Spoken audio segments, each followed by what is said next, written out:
In 1899, a carpenter in Leroy, New York, tried to sell a dessert powder door to door. For 2 years, nobody wanted it. Not a single box.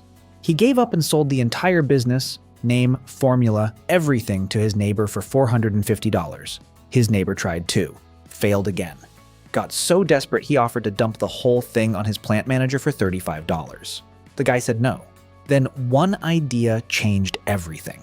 Within a decade, that product was earning over $1 million a year. By 1925, it sold for $67 million. The product was Jell-O. This is how animal bones and skin become the bright, jiggly dessert sitting in 400 million packages every year, and why 3 owners nearly killed it before someone figured out what they were actually selling. That bright, jiggly cube on your spoon. It starts inside the bones and skin of pigs and cows, byproducts from the meat and leather industries. Most people assume gelatin comes from hooves. It does not. Hooves contain keratin, the same protein in your fingernails. Gelatin needs collagen, found only in skin, bones, and connective tissue. And in 1974, a neurologist at McMaster University attached EEG leads to a dome of lime Jell-O. The machine registered readings that resembled human alpha brainwaves. So how do you turn slaughterhouse scraps into a dessert that mimics brain activity? It starts with something the meat industry throws away. Pork skins make up about 40% of global edible gelatin. Bovine hides account for 30%. The rest comes from bones and connective tissues. These raw materials arrive at processing plants cold, pale, stripped of value by every other industry that touched them first. First, cleaning. The parts are chopped, washed under high-pressure sprays, and degreased in hot water until fat drops below 2%. Bones get an acid bath that dissolves calcium and minerals, leaving behind a spongy material called osine, almost pure collagen. Then comes the split. Pork goes into hydrochloric acid for 10 to 48 hours. The acid swells collagen fibers so they can dissolve later. Bovine hides take a different path, soaking in lime for weeks, sometimes 12. The reason is molecular. Porcine collagen has fewer crosslinks, so acid breaks it apart fast. Bovine collagen is tighter and needs slow alkaline treatment to unravel without destroying the protein. After pretreatment, everything goes into hot water at 50 to 60 degrees Celsius. The heat breaks the hydrogen bonds holding collagen's triple helix together. The protein unwinds and dissolves into a cloudy, warm liquid. This is gelatin, though it looks nothing like dessert. That liquid gets filtered, stripped of minerals through ion exchange, concentrated through evaporation until it thickens like warm honey. The smell in the factory at this stage is faint, warm, almost sweet, nothing like the raw material it came from.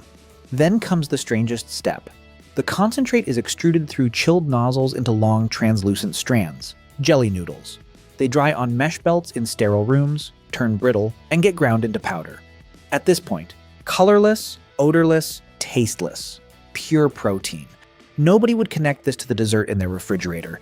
Everything that makes Jell-O recognizable, the color, the sweetness, the flavor, has not been added yet. Then the transformation. Sugar, fruit flavoring, citric acid, and food coloring are blended in. The color appears for the first time, cherry red, lime green, orange, and the powder finally has an identity. At home, boiling water reactivates the proteins. As the mixture cools, those strands refold into a microscopic net, trapping water molecules. That net is the jiggle, protein-holding liquid in suspension. Fresh pineapple and kiwi contain enzymes that destroy this net on contact. Canned versions work because heat deactivates those enzymes. That entire factory process, acid baths, lime soaks, jelly noodles ground into powder, someone once did a version of it by hand, in a kitchen, over 2 full days.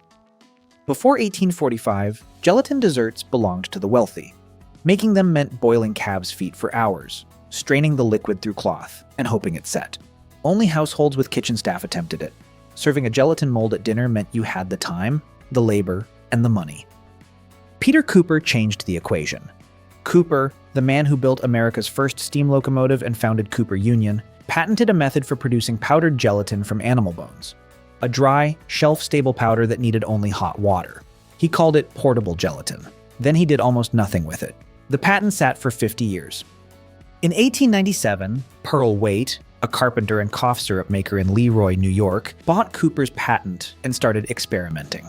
He and his wife May added fruit syrups, the same kind they used in their cough remedies, to the gelatin powder: strawberry, raspberry, orange, lemon. May coined the name Jell-O, borrowing the O suffix popular in branding at the time. That flavoring step, the moment the powder gets its color and taste, was the Waite's real contribution. But they could not sell it. 2 years of door-to-door failure. Nobody understood what to do with the powder. On September 9th, 1899, they sold everything to neighbor orator Woodward for $450. When Pearl died in 1915, his widow took in sewing and boarders to survive. Woodward fared no better at first. Then his advertising director convinced him to try something new. A 3-inch ad in Ladies' Home Journal for $336, declaring Jell-O America's most famous dessert, before it actually was. Then the recipe booklets. Salesmen in horse-drawn rigs fanned out across the country, fairs, church socials, small towns. Free booklets showing housewives dozens of ways to use Jell-O. Then they visited local grocers. Stock up. Demand is coming. At their peak, 15 million booklets a year. This was content marketing 60 years before the term existed. The product never changed. Someone finally showed people what to do with it. By 1909, sales crossed $1 million a year. In 1925, the company sold the Postum cereal for $67 million. Jack Benny sang the jingle on radio. Bill Cosby became the face for 3 decades.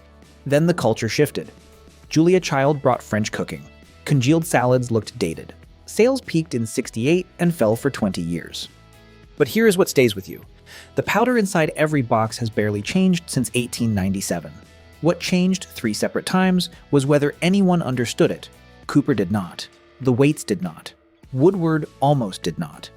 Then 15 million recipe booklets made a nation understand, and $450 became $67 million. Next time you see a box of Jell-O, you are looking at bones and skin turned into a net of protein holding water in place. A product that spent its first decade being offered to strangers for $35 because nobody saw the value. Sam Nico said no to $35. The entire future of Jell-O, 67 million, 400 million packages, a dessert that registers brainwaves, went for less than dinner for 2. That's the process. We reveal how things actually work one story at a time. If there's something you'd like us to explore next, let us know. Until then, trust the process.